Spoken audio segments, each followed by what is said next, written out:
These two teams did meet in the regular season twice. You mentioned one of the games. But as we all know, under 10. Folks leaves it. Jumper is good for Dalcourt. Final shot on the way. Raging Cajuns are going to the big dance. So he is cut down. So Meisner with his second hit. So Hernandez shoots it to left, and here's a look at the play.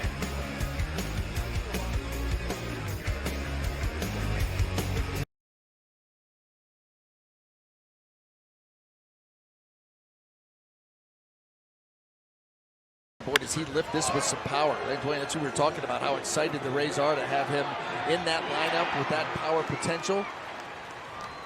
Yeah, he actually had to pull the hands in a little bit and still hit it off the center field wall. He was thinking touchdown, but he knew that he couldn't make it after he made the effort to turn the corner there.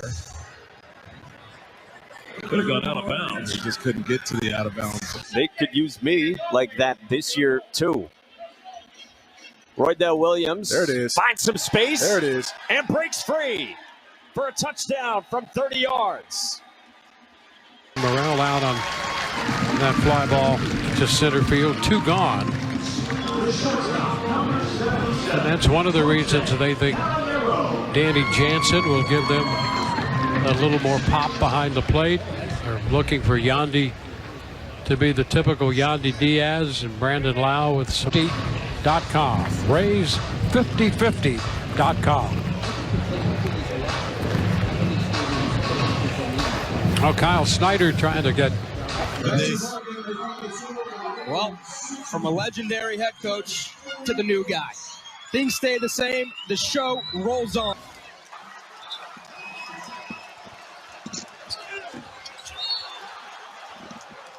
This route. And I didn't even see who this corner was as we were talking about Shaq Barrett. Now it's Derek Pitts. And Right there up on the scoreboard, and they have grabbed a 3-2 lead. So Brandon, not to be outdone, unloads that 3-run home run. He's the lead. Fire into calling that one a strike for Barrios. He just quietly stood there, and but of course that was off the plate. Ground ball through the left side, out of the reach of Hernandez. And the Rays putting together some quality at bats here in the third. And Jansen now with a base hit. Sweet 16 game, hit the game-winning shot to send her team to that Elite Eight. Yeah, just here on the little pick and pop action, 2 players went with Dave Wilson. She made a nice pass, and Roberts knocked down that thing with confidence. So really, the junior guard coming off of a breakout season. She is a Hard line. Leading that pack of Trojans was like Vincent Bostic, number 90, was the first guy there.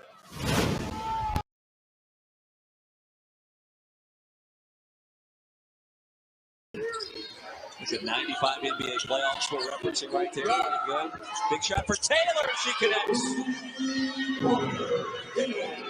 every time JMU give them a run, there's something that happens with Texas State, especially these outside shots that have been falling, keeping them in the game. They got to extend that zone. Bobcats 3, make it 4 of 5 from downtown. JMU 6 of 8. 7 of 9, excuse me. 17 for McDaniel.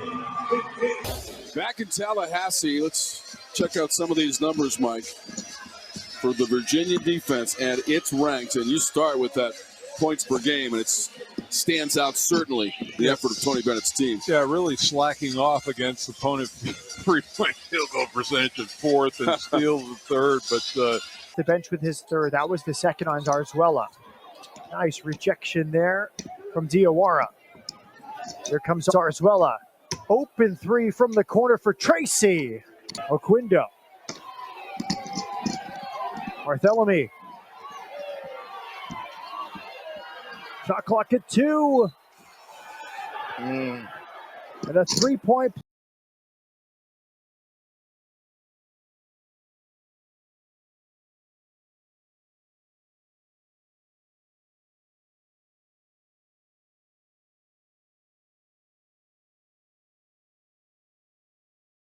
he was really upset with that play. He doesn't have to say anything for you to know what he is thinking with his team trailing on CW Courtside Saturday.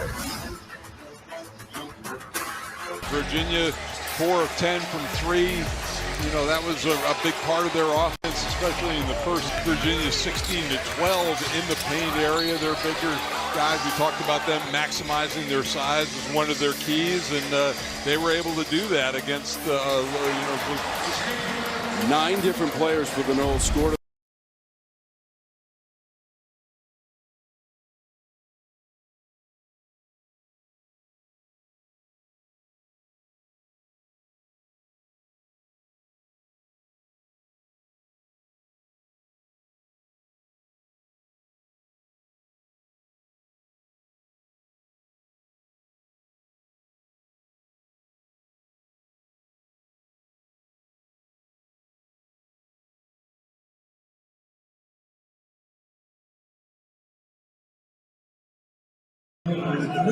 Meanwhile, right here, battle up top. It's up the window, a chance for a three-point play. These Buckeye guards have taken the lunch money of the Alabama guards this evening. Alabama will wave the white flag, and that'll do it. Ohio State 92, Alabama 81. The Buckeyes shoot 55.6% from 3. It's big in this football game, and Florida State has the 1 turnover. It has been all Luke Kromenhoff from the get-go today, and he starts up. Opening series of the second half, and he will move the pocket right. Throw on the run, down the sideline. Douglas the catch. Douglas is gone to the 5. Touchdown, 71 yards.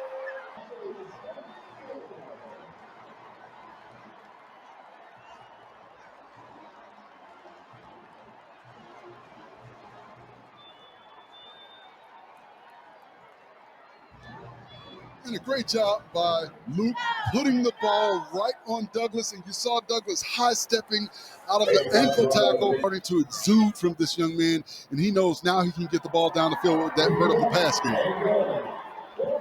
And an opportunity to showcase his playmaking ability, 71 yards. And it starts with Luke escaping the pocket. Watch the defense react to him. Because he's been running the ball so effectively, everybody's coming up. And you see right there, Ja'Kai is able to get in between those defenders. And once he does, if we're even, I'm leaving. Davion Williams tries to make the ankle tackle. You see him high step out of it. And it's like, let's go. And he gets to the end zone. And that is what you're looking for from your big play receiver on the outside. And you see Luke running down. That's his first big play touchdown with the long 71-yard pass. And the curse of 21 points is broken for Florida State as they cross that threshold for the first time this year. And you saw Coach Norvell excited about that as well. It's kind of a mental block because everyone has made today double-digit yards, and Florida State looking for more late in this fourth quarter. And Florida State's continuing to use all of their talent. You see Holmes able to bounce it to the outside, bounce off of a would-be tackler, and you see the athletic ability and the speed once he gets to the outside. Then he's able to jump over a defender. So he's shown you a lot of the intangibles that you look for from your backs. 17 yards for Holmes. Here he goes again to the 5, stretches to the pylon. Touchdown. Keziah Holmes has number 2.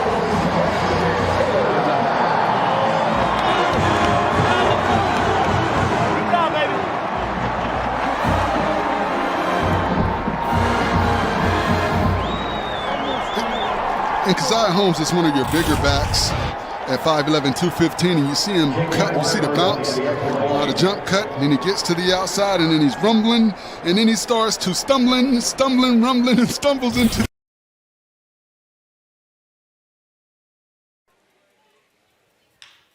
Adrian Dominguez, left field. It's going to be a tough play, but another spectacular catch made in left field by Zach Stroh. A diving catch to his left in the first inning, a diving catch to his right in the fourth. This is a guy who's playing pretty much every day recently and keeping up numbers like that in the Northwoods League as Penso has thrown out another. Hot Tots fans are really liking this new catcher from UC Irvine, Blake Penso. He's thrown out 2 today. Out of the offensive game plan last night, or just how it shook out against Rochester, as that is a long drive to center field. Shields will hit the fence. It is over the fence. That being a fly ball from Ethan Thomas. Welcome back to Northwoods League Baseball on the Northwoods League Sports Network, viewers. It's 1-0 Bismarck,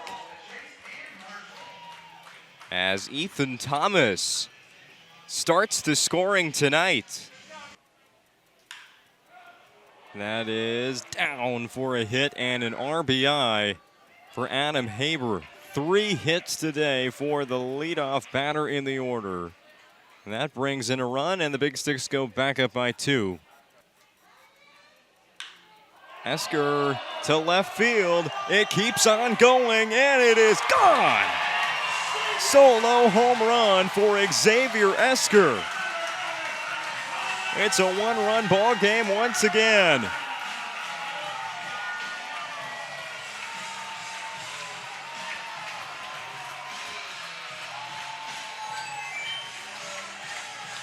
Two runs for the Hot Tots. They've both been on solo home runs to left field. First, Blake Penso in the 4th. Now Xavier Esker in the 8th. Be engaged with the pitcher. Going to left field. In the corner, it is a fair ball. Dempsey's around third. He's going to score. Still in the corner. Here comes Penso. He's down the line and sliding in safely. Your Hot Tots are in the lead. Jack Matashak, a 2 RBI double in the 8th. And now Sinise. Drive to left field. Potestio will rob another one. A second home run robbery of the inning for Anthony Potestio. He saves the day once again, taking away a grand slam for the Wilmer Stingers. On their roster right now, and Spanier laces a line drive to left field, right on the foul line. It's fair. That will easily score Aiden Byrne. They're going to wave around Lopez as well. The relay home. That is going to not get him. Oh, Lopez is safe. Oh, it's because the ball was not in the glove of Mateo Serna. And that throw was ahead of the slide for Lopez. However, the ball not staying in the glove. Holthouse at third, Esker at second, Graybeck at first. Jonas Shields ground ball to second base. This will give Wilmer just what they wanted, but no, he didn't field it. It's into center field. 2-run score. The Berserkers have the lead on an error made by Wilmer's second baseman, Jack Spanier. Saying that was a double play right there for him to get out of the jam, but the Stingers can't do it. They commit their first error of the game, and it scores 2 runs for Minot. They lead 7-6. Very high bounce to Backham. Glove flip to Keanu, the throw to first. How about a double play? Backham to Jacobs, Guichard to Dominguez. 4-6-3 equals 2 outs for the Minot Hot Tots. Gets a swing and miss. That'll work as well.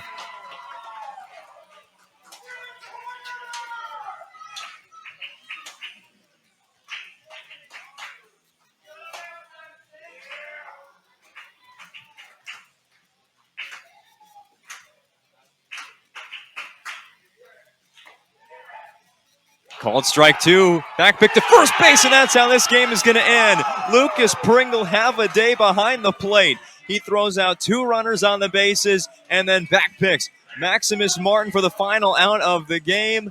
The Hot Tots win the ball game. Your final score for the final time, Minot 6, Wilmer 3. Won a game from start to finish. The Hot Tots pitching does the trick. Jacob Runkle with 5 innings of the start. He allowed 2 runs, and Archer Stankowski, hats off for a 12-out save. Finishes it for the Hot Tots tonight. The Tots are hot and snap a 3-game losing streak. For our great crew, it's been here since before 6 a.m. this morning, putting on this broadcast of the Northwoods League Sports Network. I'm Owen Patterson saying have a good night, everybody.